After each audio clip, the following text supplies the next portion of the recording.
ನಮಸ್ಕಾರ ರೀ ಎಲ್ಲರಿಗೆ. ಅಲ್ಲ ನಾನು ಉತ್ತರ ಕರ್ನಾಟಕದಾಗ ಹುಟ್ಟಿ ಉತ್ತರ ಕರ್ನಾಟಕದಾಗ ಅಂತ ಹೇಳಿದೆ ನಿಮ್ಗೆ ತಪ್ಪಾಯ್ತು ಅನಿಸ್ತದ. ಅಲ್ಲ ತಪ್ಪು ಮಾಡಿರೋ ವಿರುದ್ಧ ವಾಯ್ಸ್ ರೈಸ್ ಮಾಡಿದ್ರ ನಮ್ ಯುಕೆ ಮಂದಿ ಇರ್ತಾರ, ಸಾಥ್ ಕೊಡ್ತಾರ, ನೀವ್ ಇರ್ತಾರ ಅಂತ ಒಂದ್ ಹೆಮ್ಮೆಯಿಂದ ಇದ್ದೆ. ಆದ್ರೆ ನೀವೇನ್ ಮಾಡಿದ್ರಿ, ಅವ ಎರಡನೇ ಕಣ್ಣೀರ್ ಹಾಕ್ದಂಗೇಸಿ ಅವನ ಜೊತೆಗೆ ಸೇರ್ಕೊಂಡ್ರಿ. ಆದ್ರೂ ತಪ್ಪು ಮಾಡಿದ್ರ ನಾವೇ ತಲೆ ಬಾಗ್ತೀವಿ ಬೈ, ತಪ್ಪು ಮಾಡಿಲ್ಲ. ಇನ್ನೊಂದ್ ಸ್ವಲ್ಪ ಜನ ಹೇಳ್ತಾರ ನೀನ್ ಯುಕೆನ ಫೇಮ್ಗೋಸ್ಕರ ಬಳಸಕತ್ತಿದ್ದಿ, ಯುಕೆ ಬಗ್ಗೆ ಏನ್ ಮಾತಾಡಿದೆ ಅಂತಾರ. ಹಂಗಂದ್ರೆ ಇವೆಲ್ಲ ಏನ್ ಬೈ, ಸತ್ಯಕ್ಕ ಕಾಲ ಇಲ್ಲ ಬೈ. ತಿಂಗಳನ್ ಗಟ್ಲೆ ಊರ್ಗ್ ಹೋಯ್ತಾ, ಅದ್ರಲ್ಲಿ ಬೇರೆ ಊರು ಉತ್ತರ ಕರ್ನಾಟಕ ಹೆಂಗಿತ್ತು? ಹೋಗಿ 2 ದಿನಕ್ಕೆ ಚೆನ್ನಾಗಿ ಇತ್ತು ಗುರು. ಆದ್ರೆ ಯಾವಾಗ ಅಲ್ಲಿ ದಿನನಿತ್ಯ ವ್ಯವಸ್ಥೆ ಒಂದೊಂದಾಗೆ ನೋಡ್ದ ಬೇಜಾರು ಅನ್ಸ್ಬಿಡ್ತು. ಹೇಳಕ್ ಮಾತ್ರ ನಾನು ಉತ್ತರ ಕರ್ನಾಟಕ ಅಂತ ಹೆಮ್ಮೆ ಅಂತ ಹೇಳ್ತಾರೆ, ಆದ್ರೆ ಅಲ್ಲಿ ನಡೀತಿರೋ ಪರಿಸ್ಥಿತಿ ಬಗ್ಗೆ ಮಾತಾಡೋಂತಂದ್ರೆ ಯಾರು ಮಾತಾಡಲ್ಲ. ಇನ್ನ ಸಾಲಿ ವ್ಯವಸ್ಥೆ ಅಂತ ಬಂತಂದ್ರ 7-8 ಕಿಲೋಮೀಟರ್ ಹುಡುಗರು ನಡ್ಕೊಂತ ಹೋಗ್ತಾವ. ಬಸ್ ಮುಂಜಾನೆ ಒಂದ್ ಬಂತಂದ್ರೆ ಸಂಜೆ ಒಂದ್ ಬರ್ತದೆ, ಇಲ್ಲಾಂದ್ರೆ ಬರೋದೇ ಇಲ್ಲ.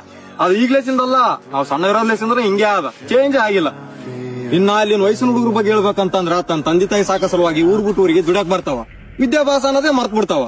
ನಾನು ಹುಟ್ಟಿ ಬೆಳೆದ ಊರು ನಮ್ಮ ಉತ್ತರ ಕರ್ನಾಟಕದ ಬಗ್ಗೆ ಮಾತಾಡ್ಬೇಕು ಅಂತ ಅನಿಸ್ತಾ ಇದೆ.